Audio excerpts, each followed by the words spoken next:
Das Liebli ist jetzt mittlerweile etwa 35 Jahre alt. Und wir haben so eine graue und grüne haben wir gemacht. Das Grüne habe ich leider nicht mehr. Sieht super aus. Oder? Das Grüne habe ich leider nicht mehr.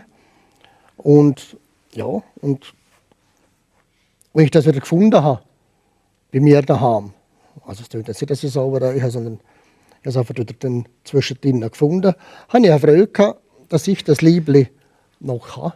Ja, schön. Und wir haben alle mit Stolz haben wir die Liebli gedreht. Und auch wenn man es jetzt heute, wenn ich jetzt das sage, ich es dann einmal auf Facebook tue.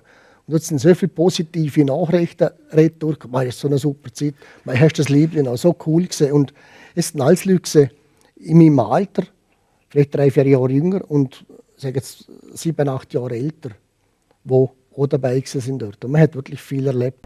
Auf Besuch im Podcasthaus.li wird präsentiert von Telekom Liechtenstein. FL1 steht für starke Verbindungen aus Liechtenstein.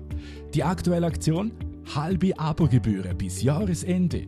Mehr Infos auf fl1.li oder beim Besuch mit Kaffee im FL1 Shop. Ciao.